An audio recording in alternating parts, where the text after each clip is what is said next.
लालू यादव का एक सिपाही जीत पकड़े हुए हैं कि हम जहां से मोदी जी चुनाव लड़ेंगे हम वहीं से चुनाव लड़ेंगे। बनारस से लड़ते हैं हम भी लड़ेंगे।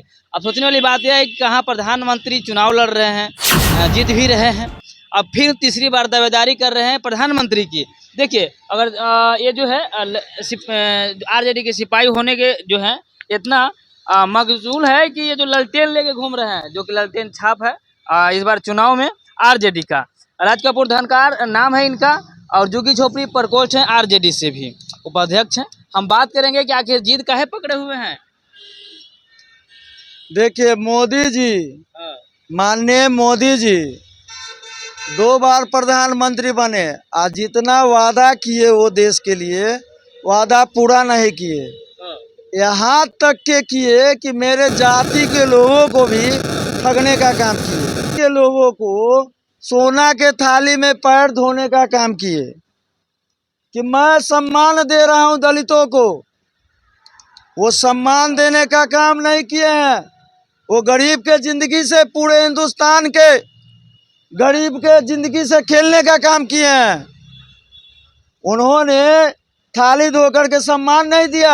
आज भी मेरे जाति के लोग प्राइवेट ऑफिस में, एक मिनट नगर निगम में 7,000 8,000 के महीना पर काम करता है, जिसका पेट नहीं भरता है उसको परमानेंट नौकरी क्यों नहीं दिया जाता है। चलिए आप कई दिन से हैं लगातार जो है लालू यादव से संपर्क कर रहे हैं, आज भी आप लालू यादव के आवास से आप आए, क्या कुछ बातचीत हुई, बात बनी कि नहीं बनी।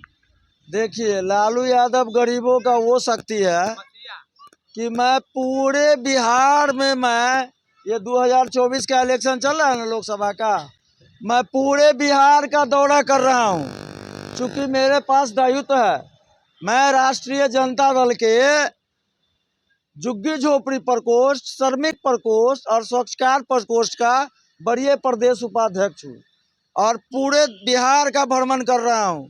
हाजीपुर भी गया हूँ, आपसे कहें सारण भी गए हैं, पाटलिपुत्रा तो खैर हम लोग का घर अगना है, हम तो बराबर घूमते ही हैं।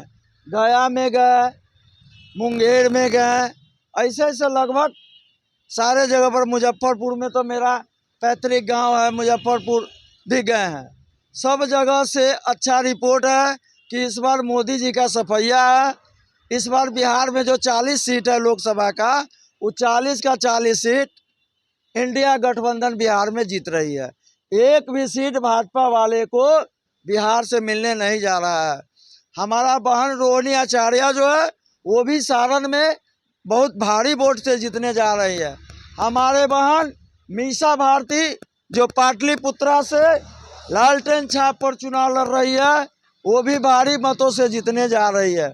मैं पूरे सारण के लोगों से, पाटलिपुत्रा के लोगों से मैं कहना चाहता हूँ कि सारण से रोहिणी आचार्य, जिसको दिल में सेवा की भावना है, और मीसा भारती जो सदा समाज के लिए समर्पित रहता है, देश के सेवा के लिए वो जागरूक है, उसको वोट दे करके जिताइए और भारी से भारी मतों से जिताइए कि पूरे हिंदुस्तान में मोदी को कहना पड़े कि मीसा भारती और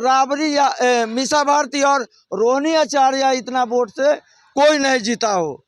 मैं सारण के लोगों से कहना चाहता हूँ, अब पाटलिपुत्रा के लोगों से कहना चाहता हूँ, हिंदुस्तान में एक इतिहास रचिए और भारी वोट से जिताइए, जो आपका सारण का और पाटलिपुत्रा का इतिहास बने। आरजेडी के एगो ललटेने हैं, 30 को सीट है, आप 40 को बात कर रहे हैं, तो बाकी को क्या होगा। देखिए मेरा 40 को बिहार में है ना लोकसभा, पूरा गठबंधन 23 सीट पर हमारा आरजेडी लड़ रही है, बाकी सीट पर हमारे गठबंधन के सहयोगी भाई हैं, सहयोगी पार्टी है, वो लोग लड़ रहे हैं। मैं सबके लिए कहता हूं कि सबको, मेरे इंडिया गठबंधन के लोगों को, जैसे कांग्रेस के पंजा छाप है उस पर भी वोट दीजिए। सब लोग को जो गठबंधन में है वो सबको दीजिए और 40 का 40 सीट हम लोग बिहार से जीत रहे हैं। ये हम पूरे बिहार भ्रमण कर लिए। आपको लग रहा है कि 40 को सीट जीतेगी, क्योंकि बीजेपी जो है वो एनडीए जो है, बाकी जो एनडीए गठबंधन जो है वो छोड़ देगी इतना ज्यादा कि बहुत दिनों से राज कर रही है बिहार में। देखिए पिछली बार आपका 39 सीट आया था।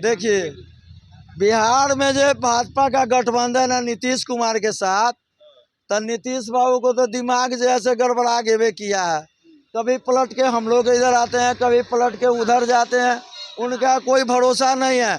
अब मैं पूरा जनता से ये कहना चाहता हूँ, बिहार के जनता से, कि नीतीश कुमार पर भरोसा नहीं करिए। नीतीश कुमार छलिया नेता है, वो बिहार को बर्बाद कर दिया। कभी पलट के उधर जाता है, कभी पलट के इधर जाता है। विशेष राज का दर्जा का मांग जो है वो सिर्फ बोली है उसका। अभी कहाँ विशेष राज का मांग चला गया? विशेष राज का दर्जा मिलना चाहिए ना। हाँ, 3 महीना पहले कह रहे थे विकास पुरुष है नीतीश जी, अभी आप पलट गए। हम कभी नहीं बोले हैं विकास पुरुष है। मैं कभी नहीं। गठबंधन में बता दे, जब गठबंधन में थे, जब गठबंधन में था, वो जब विधानसभा में महिला के विषय में उल्टा सीधा बताया, उस समय भी मैंने नीतीश कुमार को विरोध किया था। मैं वो बेटा नहीं हूँ, मैं लालू यादव का सिपाही हूँ। सीना तान के जीना सीखा हूँ और सीना तान के रहूंगा। और मेरा सरकार भी जो बनता है वो सीना तान सरकार बनता है, घुटना टेक सरकार नहीं बनता है। तेजस्वी यादव जो 17 महीने में कर दिया। इस बार प्रधानमंत्री गठबंधन का बनना तय है कि सिर्फ 40 सीट पे ही सिमट जाइएगा? एकदम इंडिया गठबंधन का सरकार बनेगा। अब जब सरकार बनेगा तो प्रधानमंत्री नहीं बनेगा। देखिए ये कितना अपमानित बात करता है मोदी जी। मोदी जी जो है, मोदी जी राष्ट्रपति को भी कोई मान सम्मान नहीं देते हैं। एगो देखे हैं कि एगो भारत रत्न का उपाधि दे रहे हैं लाल कृष्ण आडवाणी जी को। जो लाल कृष्ण आडवाणी को हमारे माननीय लालू प्रसाद यादव बिहार में दंगा फैलाने आया था, तो समस्तीपुर में गिरफ्तार करके उनको वापस भेजे। वो आडवाणी जी को भारत रत्न की उपाधि हमारे महामहिम राष्ट्रपति द्रौपदी मुर्मू जी दे रही थी, तो कम से कम आडवाणी जी को खड़ा होकर के उनको जो है से कि सम्मान देना चाहिए था राष्ट्रपति को, और अपना जो अवार्ड था उनको लेना चाहिए था। लेकिन आडवाणी जी बैठे हुए हैं, मोदी जी बैठे हुए हैं, राष्ट्रपति हमारे महामहिम जो है खड़ा होकर के उनको अवार्ड दे रहा है। कभी देखे राष्ट्रपति सर्वोपरि है, उनको सम्मान देना चाहिए। उसके बाद महिला है, उसके बाद की दलित महादलित महिला है, हम लोग स्वजातीय लोग हैं। बनारस चुनाव लड़िएगा तो क्या मुद्दा रखिएगा? बनारस में हम चुनाव लड़ेंगे तो मेरा विकास का मुद्दा रहेगा। कोई धर्म नहीं, कोई जातिवाद नहीं, विकास के मुद्दा पर होगा चुनाव। और सबसे आगे मेरा बहुजन के लोग रहेगा, और पूरे बहुजन के लोग बता देगा मोदी जी को। खाली बहुजन के वोट है? नहीं, बहुजन मेरा सबसे आगे रहेगा। अच्छा। अब बाकी हमको सबसे वहाँ के अल्पसंख्यक भी हमको आमंत्रित किया है, वहाँ का स्वर्ण जाति के लोग भी हमें आमंत्रित किया है कि आइए मोदी जी के खिलाफ चुनाव लड़िए। ये ठगने का काम किया है मोदी। जो मोदी जी से मतलब त्रस्त हैं, उनकी सरकार से खुश नहीं, वही लोग बोले ना। एकदम पूरा भारत त्रस्त है मोदी जी से, पूरा भारत त्रस्त है। कोई वादा उनका पूरा हुआ? गंगा सफाई, बनारस में गंगा सफाई करने की बात की है, क्या गंगा की सफाई हो गई? गंगा माँ को भी ठगने का काम किया, गंगा माँ को भी ठगने का काम किया।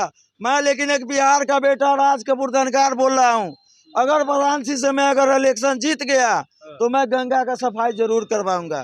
चलिए, और एक नया इतिहास तमाम जो नेता हैं चुनाव जब लड़ते हैं तो बहुत वादे करते हैं, वादे जीत जाते हैं, लेकिन जीतने के बाद जो है वादा फुलफिल नहीं करते हैं। इसके दरमियान में जो है फिर चुनाव होती है तो कई और नेता उत्पन्न लेते हैं और चुनाव लड़ते हैं। अगर हम बात करें तो बनारस से जो है नेताजी आरजेडी की जो सिपाही हैं वो चुनाव लड़ने की बात कर रहे हैं, और यह भी कह रहे हैं कि जो मुद्दा जो मोदी जी लाए थे, इस मुद्दा से चुनाव जीते थे, वो अगर वादा नहीं पूरा किए हैं तो हम ज़रूर वादा पूरा करेंगे। क्योंकि वहाँ के तमाम जनता लोग से भी हमारी बातचीत होती रहती है और बुलावा भी आया है।